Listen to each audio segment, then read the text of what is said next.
Hi friends. நாங்க வந்து இப்போ இன்னொரு மேட்ச் ரிவ்யூல வந்திருக்கோம். என்ன மேட்ச் பார்த்தீங்கன்னா, ஆர்சிபி விசஸ் ஜிடி. ஆர்சிபி வந்து 5 விக்கெட் வித்தியாசத்துல மற்றும் ஒரு 200 அடிச்சிருக்காங்க. ஸோ வித்தியாசம் ஜெயிச்சிட்டாங்க. மற்றும் ஒரு 200 அடிச்சிருக்காங்க. ஸோ டீம் சேஞ்சஸ்ல இருந்து நம்ம போயிடும். செவன் சொல்லுங்க, டீம் சேஞ்சஸ் என்னென்ன பண்ணாங்க? நம்ம டீம்ல எதிர்பார்த்தது எதுவும் நடந்துச்சா? 2 சைடுமே சேஞ்ச் இருந்தது இன்னைக்கு.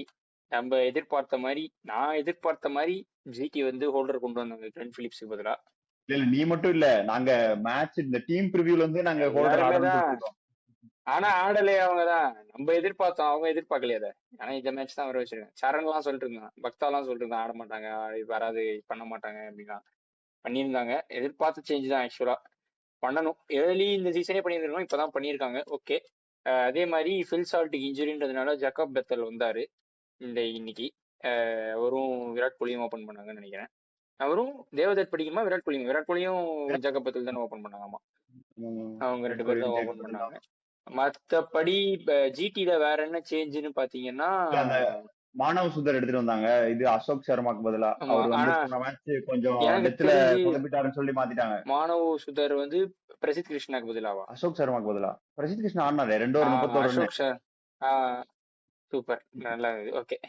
இவர் Manav Sudhar 2 over 19 run. Okay, decent spelling சின்ன சுவாமி. இல்ல நல்ல இல்ல, ஓரளவுக்கு பரவாயில்ல. 2 ஓவர் 19னா நீ எப்ப கொடுத்துருக்கணும் அவர்கிட்ட? 15வது ஓவருக்கு பால் கொடுத்தனா ஸ்பின் பவுலருக்கு. புரியல எனக்கு, அவர் எதுக்கு டீம்ல எடுத்துட்டு வந்தாங்கன்னு தெரியல. இது ஒரு ஒரு தப்பா போவோம். இல்லங்க, நான் ஸ்பின் பவுலர் அப்ப போட்டு 2 ஓவர் 19 கொடுத்தது பெட்டர் தான் சொல்லுவேன். அவங்க ஆக்சுவலா கொடுத்தது தப்பு, அவர் இல்ல இல்ல போட்டது பெட்டர். இல்ல, அவர் நல்லா தான் ஃபர்ஸ்ட் ஓவர் போட்டு 4 ரன் தான் கொடுத்தாரு. அடுத்த over Krunal Pandya left to left, அது வந்து எதுக்கு கொடுக்க மாட்டாங்கன்றதுக்கான ஒரு காரணமா குருணால் பாண்டியா போட்டு அடிச்சாரு அவரை. ஓகே. சரி, ஃபர்ஸ்ட் இருந்து போவோம். First first team GT change batting தான் பார்த்தோம். அனுப்போம். நான் டீம் சேஞ்ச் இந்த 2 சேஞ்ச் ஜிடி ஜிடில, பேட்டிங் அதுல ஒரு சேஞ்ச். ஃபேஸ் பை ஃபேஸ் போறேன். GT batting play from 1 to 6 57 for no loss. நல்ல ஒரு ஸ்டார்ட் தான். நல்ல ஸ்டார்ட் இல்ல, டீசென்டான ஒரு ஸ்டார்ட்னு சொல்லுவேன். பவர் பிளேல சின்னசுவாமில எல்லாம் பவர் பிளே நீங்க 65 ரன் பிளஸ் அடிக்கணும்.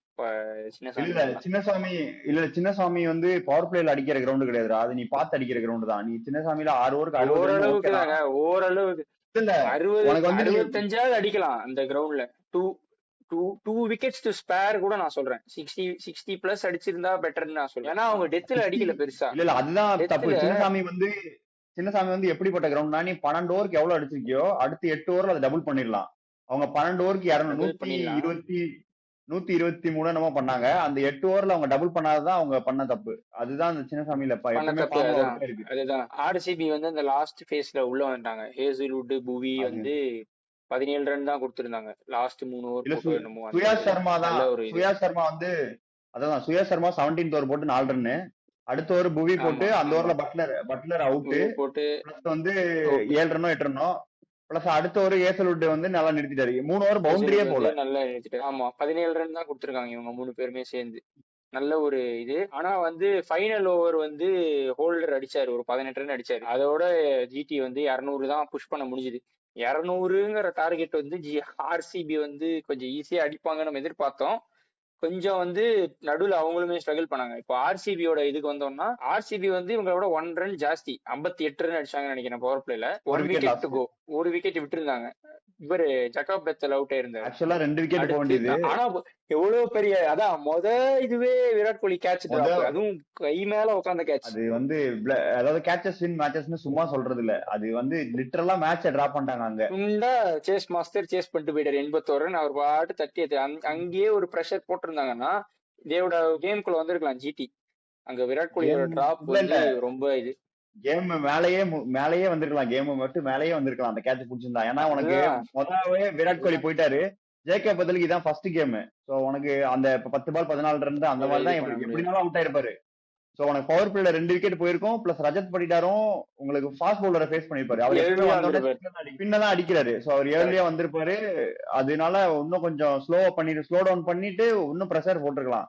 ஏன்னா கடைசியில நீங்க அந்த மிடில் ஓவர்ஸ்ல பாத்தீங்கன்னா பால் நல்லாவே கொஞ்சம் இதாச்சு. ரஷித் கான் வந்து 4 ஓவர் 49ன்னு உனக்கு இதுல இருந்தாலும் பால் நல்லா கிரிப் ஆச்சு, டேர்ன் ஆச்சு. அவர் வந்து நிறைய ஷார்ட் அண்ட் ஸ்லாட் பால்ஸ் போட்டாரு. அது அவரு மிஸ்டேக் தான். அவரே அப்பாலஜிஸ் எல்லாம் பண்ணிட்டு இருந்தாரு. ஷார்ட் பால் போட்டுக்கலாம் பவுலிங் போடும்போது. லென்த் நிறைய மிஸ் பண்ணாங்க. ரபாடா மிஸ் பண்ணாரு. பிரசித் கிருஷ்ணா என்னன்னே புரியல. அவர் படிக்கல் நிக்கிறதா, அவர் இடுப்புக்கே போடுறாரு. அடிச்சுக்கோ, என்ன இங்க 6 அடிச்சுக்கோ. அங்க இருக்கதே 59 மீட்டர் பவுண்டரி. இங்க இடுப்புக்கு போட்டா அடிக்காம என்ன பண்ணுவாரு? அவர் வச்சு சொருகிட்டாரு. 2 ஓவர் 31 ரன் போட்டு ஆனா தள்ளிட்டாங்க. அவர் தானே எடுத்தாரு, ரஷித் கான் தானே படிக்கலையும் பட்டிதார் 2 பேருமே எடுத்தாருல. ரஷித் கான் தான். ரஷித் கான் வந்து படிக்கல அவுட் ஆக்குனாரு. இது ஜிதேஷ் சர்மா அவுட் ஆக்குனாரு. ஜிதேஷ் சர்மா அவுட் ஆனதுமே உனக்கு வந்து ஸ்லாட் பால் தான். ரஷித் கான் வந்து ஒரு நல்லா போட்டாரு. ஆனா நல்லா போடலன்னு சொல்லல. ஆனா நிறைய ஸ்லாட் அண்ட் ஷார்ட் பால்ஸ் வந்து நிறைய நீ இப்போ விழுந்துச்சு அவருக்கு. குட் லென்த்ல விழாம உனக்கு படிக்கல் அவுட் ஆக்குனதெல்லாம் சரியான பால். அந்த கூகுளி வந்து அவரை பீட் பண்ணி அவுட் ஆக்குனதெல்லாம் சூப்பர் பால். ஆனா ஜிதேஷ் சர்மா அவுட் ஆனதெல்லாம் நான் நல்ல பால்னு சொல்ல மாட்டேன். அது ஷார்ட் பால். ஜிதேஷ் சர்மா கட்டார போய் அது கவர்ஸ்ல கையில போய் விழுந்துருச்சு. லென்த் நிறைய மிஸ் பண்ணாங்க எனக்கு ஜிடி. ஆமா, ஜிதேஷ் சர்மா தேவ்தத், ஜிதேஷ் சர்மாவையும் இவரையும் எடுத்தாருன்னு நினைக்கிறேன். ஆமா, தேவ்தத் படிக்கலையும் எடுத்தாரு. ரஜத் பட்டிதார வந்து மானவ் சுதர் எடுத்தாருன்னு நினைக்கிறேன். அந்த பாயிண்ட்ல ஜிடி கொஞ்சம் ஒரு மினி கொலாப்ஸ் பண்ண மாதிரி இருந்தது ஆர்சிபி. ஆக்சுவலா அந்த இடத்துல படிக்கலும் இவரையும் தூக்குனது வந்து பட்டிதாரு, படிக்கல் அண்ட் இவரு ஜிதேஷ் சர்மா. அந்த 3 விக்கெட் கொஞ்சம் சீக்கிரமா போச்சுன்னு நினைக்கிறேன். பேக் டு பேக்கா போச்சுன்னு நினைக்கிறேன். அது அடுத்த ஓவர்ல போச்சு. இல்ல Padikkal, Virat Kohli, Jitesh Sharma, Rajat Patidar 4 wicket back to back ஓவர்ஸ்ல போச்சு. ஒவ்வொரு ஓவருக்கு ஒரு விக்கெட் போச்சு. அது வந்து ஒரு மினி கொலாப்ஸ் தான் அது. ஆனா வந்து அங்க லாஸ்ட்ல வந்து குருணால் பாண்டியா வந்து 12 பால்ல 23 அடிச்சு ஓரளவுக்கு அந்த அந்த இதையும் ஸ்டெபிலைஸ் பண்ணாரு. அந்த சைடு டிம் டேவிடும் வந்து ஒரு கொஞ்சம் கூலா ஹேண்டில் பண்ணி அடிச்சிட்டாரு. அடிக்கல. அது அந்த பால் வந்து குருட்டடியில 6 போனது. அந்த ஒரு 6 டிம் டேவிடுக்கு போனது. அவர் டிம் டேவிட் திணறிட்டு தான் இருந்தாரு. குருணால் பாண்டியா க்ரூஸ் பண்ணிட்டு போயிட்டாரு. ஆனா உனக்கு ரன்ஸ் இல்ல. அந்த கொலாப்ஸுக்கு அப்புறம் தடுக்கிறதுக்கு ரன்ஸ் இல்ல. கொலாப்ஸுக்கு அப்புறம் உனக்கு 4 ஓவர் 40, 4 ஓவர் 45 இருந்ததுன்னா தடுத்துக்கலாம். 4 ஓவருக்கு 30 ரன் இருக்கப்போ தடுக்க முடியாது. இப்போ நீங்க அந்த மானவ் சுதர மேபி கொஞ்சம் ஏர்லியான் மிடில் ஓவர்ஸ்ல எடுத்துட்டு வந்திருந்தீங்கன்னா ஏதாவது ஒண்ணு கிடைச்சிருக்கலாம். லாஸ்ட் ஓவர்ல ஒரு பட்டிதார் எடுத்த மாதிரி, லாஸ்ட் இந்த ஃபேஸ்ல பட்டிதார் எடுத்த மாதிரி நடுவுல எங்க எடுத்திருப்பாரு. ஓகே, அது வந்து அவ்வளவுதான். நான் எதிர்பார்த்தது இந்த கேம் வந்து ஒரு 60th ஓவர்ல முடிஞ்சிடும், 70th ஓவர்ல முடிஞ்சிடும் எதிர்பார்த்தேன். 18.5 19th ஓவர் லாஸ்ட் பால் வரைக்கும் போயிருக்கு கேம். அதான் ஃபேஸ் பை ஃபேஸ் பாத்தீங்கன்னாலே ஆர்சிபி வின் பண்ணிட்டாங்க. ஆக்சுவலா மிடில் ஃபேஸ்லயே அந்த 7-15லயே ஆர்சிபி வின் பண்ணிட்டாங்க. இவங்க வந்து 70-15 ஓவர்ஸ்ல வந்து 140 for 1 அடிச்சிருந்தாங்க. ஆர்சிபி வந்து 162 அடிச்சிட்டாங்க. ஆனா the only difference where GT would have won this game is இவங்க ஆர்சிபி 7-15ல 162 for 4. நீங்க சொன்ன அந்த லாஸ்ட் 4 பேர் 4 விக்கெட் அடுத்தடுத்த ஓவர்ல விட்டுருக்காங்க அந்த டயத்துல. அதை இவங்க கேபிட்டலைஸ் பண்ணி இருக்கலாம். நீங்க சொன்ன மாதிரி அதை கேபிட்டலைஸ் பண்றதுக்கு ரன்ஸ் இல்ல. ஏன்னா இப்போ 140லயே ஆர்சிபியும் 140 150லயே 4 விக்கெட்ஸ்னா they would have got 10 extra runs. But அவங்க மிடில் ஃபேஸ்ல 162 22 ரன்ஸ் அஹெட்னு நினைக்கிறேன். ஜிடியோட 22 ரன் அஹெட் மிடில் ஓவர்ஸ்ல. ஸோ உங்களுக்கு சான்ஸே எடுக்க முடியாது, நம்ம எதுவுமே பண்ண முடியாது. அதான் பிளஸ் குணால் பாண்டியாவும் க்ரூஸ் பண்ணிட்டார். நீங்க சொன்ன 12 balls 23 இன் டெத் அந்த 16 to winning stage. It's beautiful game. RCB வந்து கிளியர் விக்டரி. நமக்கு தெரியும் ஆர்சிபி ஜெயிச்சிருவாங்கன்னு தான் நான் சொல்லியிருந்தேன். பட் இவ்வளவு இதுவா டீப்பா போகும்னு எதிர்பார்க்கல. கிளியர் விக்டரி எல்லாம் கிடையாது. இது வந்து ஜிடி பண்ண தப்புகள்ல வந்து சொல்றத கேளுங்க. ஆர்சிபி ஜெயிப்பாங்கன்னு சொல்லியிருந்தேன், கிளியரா ஜெயிப்பாங்கன்னு சொல்லியிருந்தேன். நான் எதிர்பார்த்தது ஒரு கிரஷிங் விக்டரி. அப்படி ஜெயிக்கல, கொஞ்சம் போய் தடுமாறி ஜெயிச்சிருக்காங்க. வீக்னஸ் தெரியுது ஆர்சிபி கிட்டயும் அந்த மிடில் ஓவர்ஸ்ல அந்த இதுல எண்ட்ல வீக்னஸ் தெரியுது. மத்த டீம்ஸ் கேபிட்டலைஸ் பண்ண பாப்பாங்க அந்த விஷயம். ஏன்னா தேவர் நியரிங் கொலாப்ஸ் ஆர்சிபி. ஆக்சுவலா ஜஸ்ட் ஒன் மோர் விக்கெட், அந்த குணால் பாண்டியா விக்கெட்டோ இல்ல இவர் டிம் டேவிட் விக்கெட்டோ விழுந்ததுன்னா கொலாப்ஸ், கண்டிப்பா கொலாப்ஸ். ஜெயிக்கிறது கூட வாய்ப்பு இருக்கு. என்ன கேட்டிருந்தா என்ன மாத்திருப்பேன்னா, நடுவுல பவர் பிளே முடிஞ்சோடனே ரபாடாக்கு ஒரு ஓவர் கொடுத்தாங்க. அந்த 7-14ல ஒரு ஓவர் கொடுத்தாங்க. அந்த ஓவரை மானவ் சுதர்கிட்ட கொடுத்து ட்ரை பண்ணிருக்கணும். அதான் ரபாடா டெத்லயும் அவர் நல்லா தான் போடுறாரு. ரபாடா உங்களுக்கு லாஸ்ட்ல ஒரு 8 runs அந்த மாதிரி வந்திருந்தா கூட போட்டிருக்கேன். இல்ல 4 ஓவர் 45 ரபாடா கொடுத்துட்டா கூட இன்னைக்கு அந்த பவர் பிளேல வந்து ஓரளவுக்கு டீசெண்டா தான் போட்டிருந்தாரு. 2 ஓவர் 20 18 அந்த ரேஞ்சில் தான் இருந்தாரு. உனக்கு அந்த மிடில் ஓவர்ல தான் விராட் கோலி டேக் ஆன் பண்ணிட்டாரு ரபாடாவை. 6 4 4 16 ரன்னோ 18 ரன்னோ போயிடுச்சு அந்த ஓவர்ல. அந்த ஓவரை எனக்கு தெரிஞ்சு மானவ் சுதர்கிட்ட போட்டுட்டு டெத்ல ரபாடாட்ட கொடுத்தா டெத்ல டிம் டேவிடுக்கு ஒரு ஓவர் நின்னு ஆட்டினாரு. அது ஆக்சுவலா டாப் எட்ஜ்ல 6 போச்சு. அது 8 ரன் போச்சு, 9 ரன் போச்சு அந்த ஓவர்ல. அதுல வந்து டாப் எட்ஜ்ல 6 ஒண்ணு போச்சு. அது பின்னாடி அது வந்து அன்லக்கி தான் ரபாடா சொல்லணும். அந்த மிஸ்டேக் ஒண்ணு இருந்தது. இன்னொரு ஓவர் இருந்தது ரபாடாக்குனா நல்லது, சூப்பரா போட்டாரு 31 ரன். இல்ல அவர் வந்து ஃபுல்லா என்ன சொல்றதுன்னா, அவர் வந்து எப்பவுமே பேக்கப் லென்த் போடுவாரு, அது உடம்புக்கு போடுவாரு. இன்னைக்கு வந்து ஒண்ணு லெக் ரொம்ப லெக்ல போயிடுச்சு, இல்ல ஆஃப்ல போயிடுச்சு. கரெக்டா அந்த லெங்த் இருந்துச்சு, லைன் இல்ல. அதனால அவரை போட்டு அடிச்சிட்டாங்க. பிளஸ் படிக்கல்ல வந்து நம்ம கிரெடிட் கொடுத்தாங்க. பயங்கர டச்ல இருக்காரு அவரு. சூப்பரா செம பேட்டிங். அவர் அந்த டொமஸ்டிக் ஃபார்ம சில பிளேயர்ஸ் இப்போ T20 வேர்ல்டு கப் ஜெயிச்சுட்டு வந்திருக்காங்க சில பிளேயர்ஸ், பயங்கரமா ஆடுவாங்கன்னு சொல்றோம். டொமஸ்டிக் ஃபார்ம் பயங்கரமா இருந்திருக்கு, பயங்கரமா ஆடுவாங்கன்னு சொல்றோம். But Devdutt Padikkal is one among the player who has maintain the same form from domestic to IPL. அதே ஃபார்ம் இங்க கண்டினியூ பண்றதுலாம் நார்மல் கிடையாது. ஏன்னா IPL is a very very very very big and competitive stage compare to domestic. ஆனா அதே அந்த அந்த டிஸ்ட்ரக்டிவான ஒரு ஃபார்ம் வந்து இங்கேயும் அவர் கண்டினியூ பண்றது ரியலி பெரிய விஷயம். இதுக்கு ஆர்சிபிக்கு கண்டினியூ ஆகும்னு நினைக்கிறேன். அதுக்கப்புறம் நம்ம இதே நோட்ல சாய் சுதர்சனே விட்டுறக்கூடாது. சாய் சுதர்சன் இது ரன்ஸ் இல்லாம வந்தாரு. ஆமா, சாய் சுதர்ஷன் செஞ்சுரி கொஞ்ச நாள் கழிச்சு அந்த 70 ரன்ஸ் ஏதோ அடிச்சாரு 2வது கேம்லயோ இந்த 3வது கேம்லயோ. அதுக்கப்புறம் அந்த இப்போ ஒரு இது கேம்ல கிடைச்சிருக்கு. க்ளோஸா போய் தோத்தாங்க. அந்த கேம்ல ஆமா, அடிச்சதுக்கு அப்புறம் இப்ப மறுபடியும் பேக் டு ரன்ஸ். அடிச்சதுக்கு அப்புறம் இப்போ வந்திருக்காரு சாய் சுதர்ஷன். அவர்கிட்ட ஜிடி இன்னும் மோர் ஃப்ரம் த பேட் எதிர்பார்ப்பாங்க. அவங்க ஆக்சுவலா அதான் டாப் 3 சிம்பிளா தான் நம்பிட்டாங்க. முடிக்கணும்னா அதனால அவர்ட்ட இருந்து ரன் வந்தாதான் அவங்களுக்கு இல்ல நல்லது. இன்னைக்கு இன்னைக்கு டாப் ஃபயர் ஆச்சு. இன்னைக்கு டாப் ஃபயர் ஆச்சு. அவங்க அந்த டெத்ல கேபிட்டலைஸ் பண்ண விட்டா இது பண்ணிட்டாங்க. டெத்ல கேபிட்டலைஸ் பண்ண விட்டாங்க பியூட்டிஃபுல்லா. நீங்க சொன்ன மாதிரி ஓகே, நான் தான் இதுவா சொல்லிட்டேன். பவர் பிளே பார்த்து ஆடினாங்க, பார்த்தாடியே 56 ரன் என்னமோ அடிச்சிட்டாங்க. 1 விக்கெட் நினைக்கிறேன். பவர் பிளே சாரி பவர் பிளேல ஜிடி விக்கெட்டே விடல. விக்கெட்டே விடல. அதான் சொல்றேன், ஜிடி விக்கெட்டே விடல. அதாவது இப்போ என்னன்னா இவங்க வந்து எப்படி சொல்றது, சாய் சுதர்ஷன் ஒரு பக்கம் இருக்காரு நிக்கிறாருன்னு தெரிஞ்சிச்சுன்னா இன்னொரு சைடு கொஞ்சம் அட்டாக்கிங்கா போயிருந்தாங்க அப்படின்னா எனக்கு தெரிஞ்சு அவங்க இன்னும் ஒரு 20 ரன்ஸ் பிளஸ்ஸாவே போட்டிருப்பாங்களோன்னு தோணுது எனக்கு. ஏன்னா சாய் சுதர்ஷன் 58 பால்ல வந்து 100 ரன் அடிச்சாரு. அது பிரில்லியன்டான ஒரு நாக்கு. 58 பால்ஸ் 100. அதை விட்டுருங்க. கிட்டத்தட்ட 10 ரன் இல்ல நம்ம டீம் டோட்டலா பார்த்தா 10 ரன் ரேட் கிட்ட அவர் ஆடிட்டாரு. உனக்கு வந்து எங்க மிஸ் ஆச்சுன்னா கில்லு வந்து 24 பால்ஸ் அடி 30 ஆடுறன் தான். ஆனா நீ கில்லையுமே தப்பு சொல்ல முடியாது. பவர் பிளேல 36 பாலுக்கு 7 பால் தான் பிடிச்சிருந்தாரு. அவருக்கு பாலே கொடுக்கல. அதாவது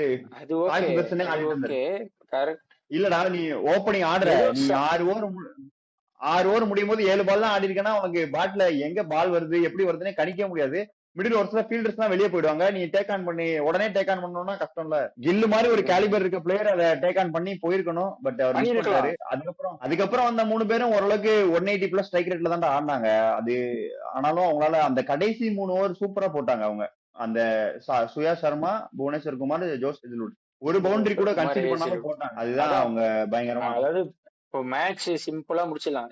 இந்த நோட்ல முடிக்கும். டாக்டிக்கலா எங்க எரர் பண்ணிருக்காங்கன்னா ஜிடி வந்து டாக்டிக்கல் பிளண்டர்ல தான் தோத்துருக்காங்க. அவங்களோட டாக்டிக்கல் பிளண்டர்ல தோத்துருக்காங்க. 15ல இருந்து 20 பால் பவுண்டரியே வரல. கரெக்டா? அதுல அவங்க ஒரு 20 ரன் அடிச்சிருந்தாங்கன்னா அழகா அவங்களோட டோட்டல் விட 220 சூப்பரா டிஃபெண்ட் பண்ணிருக்கலாம். 220 எல்லாம் அடிச்சிருந்தாங்கன்னா ஆர்சிபியும் வந்து க்ரூஸ் பண்ணிட்டு போயிட்டு இருந்தாங்க. திடீர்னு கிராஷ் ஆனாங்க நடுவில். அது கொஞ்சம் இவங்க டோட்டல் ஒரு 15 ரன் எக்ஸ்ட்ரா அடிச்சிருந்தாங்கன்னா கூட, இஃப் த ஸ்கோர் வாஸ் 215 கூட ஆர்சிபி தோத்துருக்கிறதுக்கு வாய்ப்பு இருக்கு. அந்த லாஸ்ட் அந்த 20 பால் பவுண்டரி வராதுதான் ஜிடிக்கு வந்து இப்போ ஒரு came back into the game. ஆமா, கேமுக்குள்ள வந்துட்டாங்க ஜிடி ஆக்சுவலா திருப்பி. அந்த நீ இந்த லாஸ்ட் எண்ட் ஓவர்ஸ்ல டக்கு டக்குன்னு விக்கெட் விட்டது, 4 விக்கெட்டோ என்னமோ விட்டது. சோ அத அவங்க ரன்ஸ் தான் அடிக்கலாம். அதே மாதிரி அந்த புது பிளேயர் அந்த ஸ்பின்னர் பேர் என்ன, மானவ் சுதர், அவரை கொஞ்சம் ஏர்லியான கொண்டு வந்திருக்கலாம். அவர் இன்னைக்கு 2 ஓவர் தான் போட்டிருக்காரு. ஆக்சுவலா மிடில் 2 எடுத்து நீங்க அவரை பிளான் பண்ணிருந்தீங்கன்னா எனக்கு தெரியாது. டெத்ல போடுறதுக்கு பிளான் பண்ணாங்களா எனக்கு தெரியாது. அந்த வேற வழி இல்லாம கொடுத்த மாதிரிதான் இருக்கு. படிக்கல் ஆடிட்டு இருக்காருன்ற காரணத்துக்காண்டி அவரை பதுக்கிருக்காங்க. அதுதான் வேற என்ன, எப்பயும் போல வழக்கம் போல பண்றது. பிரசித் கிருஷ்ணா ரன்னு கொடுத்துட்டாருன்றதுனாலதான் மானவ் சுதர் எடுத்துட்டு வந்தாங்க. ஓகே, வழி இல்லாம தான் இப்ப 15வது வரை கொடுத்தாங்க அவர்கிட்ட. ஆனா இப்ப வந்து நம்ம சில ஸ்டாட்ஸ் வந்து இங்க போட்டு இது பண்ண வேண்டியிருக்கு. சாய் சுதர்சன் தான் fastest to score 2000 IPL runs. Chris கெயிலுக்கு கூட ஒரு இன்னிங்ஸ் கம்மியா அடிச்சிருக்காரு. பிளஸ் வந்து 38 இன்னிங்ஸ்ல வந்துட்டு 8 100 பார்ட்னர்ஷிப் வச்சிருக்காங்க கில்லும் சாய் சுதர்சனும் சேர்ந்து. அப்பயே தெரியும் அவங்க எவ்வளவு டாப் டிபெண்டன்ஸா இருக்காங்கன்ட்டு. அதே மாதிரி பவுலிங்லயும் இன்னொன்னு என்ன சொல்றதுன்னா, நான் வந்து இந்த இப்போ கடைசி இந்த 19th ஓவர் மானவ் சுதருக்கு கொடுக்காம, ஏன்னா அதாவது ஏன்னா குர்னல் பாண்டியா ஸ்ட்ரைக்ல இருக்காரு. உனக்கு லெஃப்ட் ஆர்ம் அந்த இது பாத்துருந்து உனக்கு நீ ஃபாஸ்ட் பவுலரை போட வச்சிருக்கலாம். இஷான் கிஷன் ஸ்ட்ராட்டஜி யூஸ் பண்ணிக்கலாம். பிரசித் கிருஷ்ணா விடுறா, போல்டருக்கு ஒரு ஓவர் இருக்கு, சிராஜுக்கு ஒரு ஓவர் இருக்கு. கரெக்ட். என்ன அது அப்புறம் எதுக்கு அவங்க மானவ் சுதர் கொடுக்கணும்? கரெக்ட் தானே? அதுதான் அந்த பிளண்டர் ஒண்ணு. உனக்கு ஒரு ஓவர் கொடுத்து ஒரு விக்கெட் எடுத்து கொடுத்துருக்காரு. ஓகே, திரும்ப உனக்கு லெஃப்ட் ஹேண்ட் பேட்ஸ்மேன். உனக்கு குர்னல் பாண்டியா வந்து உனக்கு கம்மி பேட்ஸ்மேன் கிடையாது. ப்ராப்பரா ஸ்வீப் ஆடக்கூடிய பேட்ஸ்மேன். உனக்கு ஸ்பின்னரை ஸ்வீப் ஆடுற பேட்ஸ்மேன் இருந்தாலே அவர் ஸ்பின்னருக்கு ஈஸியா பேட்ஸ்மேன் டேக்கல் தான். பண்ணிடுவாங்க. அவர் இத்தனை நாளா பேட்டிங்கே வரல. அவரு பேட்டிங் கம் பவுலிங் தான். அவரு ஹர்திக் பாண்டியா மாதிரி தான் அவரும். அவரு ரெண்டுமே நல்லா பண்றாரு இப்போ. அந்த இடத்துல நான் வந்து சிராஜை கொடுத்து ஆலின் போட்டிருக்க ட்ரை பண்ணிருக்கணும். ஏன்னா ரபாடா அதுக்கு முந்தின ஒரு சூப்பரா போட்டாரு. அந்த பேஸ் அண்ட் பவுன்ஸ் நல்லா இருக்குன்னு சொல்லிட்டு சிராஜ் கிட்ட கொடுத்து ட்ரை பண்ணிருக்கலாம். அந்த ஓவர் இது கொடுக்காம 15 ரன் தேவை ஆக்சுவலா. அந்த டைம்ல வந்து நீ ட்ரை பண்ணிருக்கலாம். பட் அவங்க மிஸ் பண்ணிட்டாங்க. சரி ஓகே, அவங்க மானவ் சுதர் மேல நம்பிக்கையா போனாங்க. அவர் 2 யார்கர் நெயில் பண்ணாரு. குருணால் பாண்டியா கூட 2 யார்கர் நெயில் பண்ணாரு, ஒரு டாட் பால் போட்டாரு. பட் ஸ்டில் அவரு குருணால் பாண்டியா அப்பர் ஹேண்ட்ல போயிட்டு 2 4 ஒரு 6 அடிச்சிட்டாரு. ஒன்னும் பண்றதுக்கு இல்ல. ஆன் திஸ் நோட் வந்து நீங்க எல்லாம் பிரஷர் போயிடுச்சு. அந்த ஓவர் நீங்க சொன்ன மாதிரி சிராஜுக்கோ யாருக்கோ கொடுத்து அந்த ஓவர் ஷட் டவுன் ஓவர் போட்டுட்டு நெக்ஸ்ட் ஓவர் மானவ் சுதர்ட்ட கொடுத்திருந்தா கூட 6 பால்ஸ்ல 6 ரன்ஸோ 6 பால்ஸ்ல 5 ரன்ஸோ வந்திருக்கும். வேற உங்களுக்கு அந்த யாரு லாஸ்ட் ஓவர் போட்டாங்க? லாஸ்ட் ஓவர் போடுறதுக்கே வரலையே. இன்னொரு 7 பால் மிச்சம் இருக்குல்ல. இல்ல போட்டிருந்தா ஜேசன் ஹோல்டர் கிட்ட ஒரு ஓவர், சிராஜ் கிட்ட ஒரு ஓவர் இருக்கு. நம்பி இவரு ரபாடா 4 ஓவர் போட்டு, ரபாடா 4, ரஷித் கான் 4, ரஷித் கிருஷ்ணா 2, அந்த 10 ஓவர் ஆயிடுச்சு. சோ வந்துட்டு சிராஜ் 3 கரெக்ட். அப்போ அவங்க என்ன பண்ணிருக்கணும், அந்த ரபாடாவோடைய அந்த மிடில் ஓவர்ல போட்டாரு பாத்தீங்களா 3வது ஓவர் ஒண்ணு, அந்த ஓவரை மானவ் சுதர்ட்ட கொடுத்துட்டு ரபாடாவை they should have saved for the death end overs. 18th over Rabada போட்டிருந்தாருன்னா last 3 over Rabada, Siraj, Holder இந்த 3 பவுலர்ஸ் நீங்க ஒரு ஓவர் கையில வச்சிருந்தீங்கன்னா உங்களுக்கு வந்து ஈஸி. ஆக்சுவலா மானவ் சுதர் அதுதான் மானவ் சுதர் ஓவர் போடும்போது உனக்கு ரபாடாக்கு இது ஹோல்டருக்கு ஒரு ஓவர் இருக்கு, சிராஜுக்கு ஒரு ஓவர் இருக்கு. அதை விட்டா பிரசித் கிருஷ்ணா 2 ஓவர் போடணும், இல்ல மானவ் சுதர் ஒரு ஓவர் போடணும். அந்த பிரசித் கிருஷ்ணா இல்ல மானவ் சுதர் ஒரு ஓவர் போட்டே ஆகணும். நீ வந்து என்ன பண்ணிருக்கணும்னா, ஒண்ணு மானவ் சுதருக்கு கொடுக்கறதுக்கு பதிலா ஹோல்டருக்கு 1, சிராஜுக்கு 1 போயிட்டு அதுக்கப்புறம் நீ இஷான் கிஷன் மாதிரி ட்ரை பண்ணிருக்கணும். அவங்க இஷான் கிஷன் பண்ணுவாரு 2-3 மேட்ச் அதான் பண்ணிட்டு இருக்காரு. ஸ்பின்னரை பதுக்கி ஸ்பின்னர் ஒருவாரு அடிப்போம், ஸ்பின்னர் ஒருவாரு அடிப்போம்னு அவங்க வெயிட் பண்ணி அவுட் ஆறாங்க. அந்த இதை பண்ணி அந்த டாக்டிக்ஸ் பண்ணிருக்கலாம் அவங்க. சரி, ஆனா மிஸ் பண்ணிட்டாங்க அவங்க. அந்த கேட்ச் முக்கியமான பாயிண்ட் என்ன, கேட்ச் விட்டாங்க. மானவ் சுதரை கரெக்டா யூஸ் பண்ணல. ஒரு பேட்டிங்ல கடைசி அந்த 3 ஓவர் பவுண்டரிஸ் ஸ்கோர் பண்ண மிஸ் பண்ணிட்டாங்க. ஸோ இதெல்லாம் தான் சேர்ந்துதான் ஹாண்ட் பண்ணிடுச்சு அவங்கள. அப்புறம் முக்கியமான ஆளை பத்தி நம்ம பேசி ஆகணும். விராட் கோலி கேட்சை விட்டதுக்கு அப்புறம் அவர் வந்து நான் தான்டா ஆடுவேன், என் கேட்சே விட்டுட்டீங்கன்னா அப்புறம் எப்படி நீங்க ஜெயிப்பீங்கன்ற மாதிரி ஆடினாரு. அந்த மாதிரி ஒரு இன்னிங்ஸ் தான் அது. இந்த மாதிரி மார்க் இருக்கிற பிளேயர் ஸ்ட்ரைக் ரேட் கமெண்ட்ஸ் எல்லாம் வரும். இந்த மாதிரி ஒரு சேஸ்ல இந்த மாதிரி ஒரு இன்னிங்ஸ் கண்டிப்பா தேவைதான், இல்லன்னு சொல்லவே முடியாது. கண்டிப்பா இந்த மாதிரி ஒரு இன்னிங்ஸ் தேவை. அவர் சேஸ் மாஸ்டர்ன்றது எதுக்கு அப்படின்றது இப்பதான் சொல்றாங்க.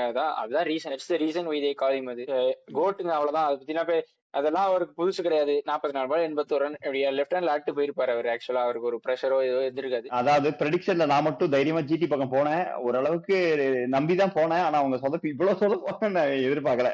ஓரளவுக்கு இன்னும் டைட் பண்ணிருக்கலாம். பட் ஓகே, ப்ரெடிக்ஷன்ல ஒரு பாயிண்ட் லாஸ் பண்ணாலும் விராட் கோலி வந்து எனக்கு ஆரஞ்சு கேப்ல வந்து தூக்கிட்டு வந்துட்டாருங்க.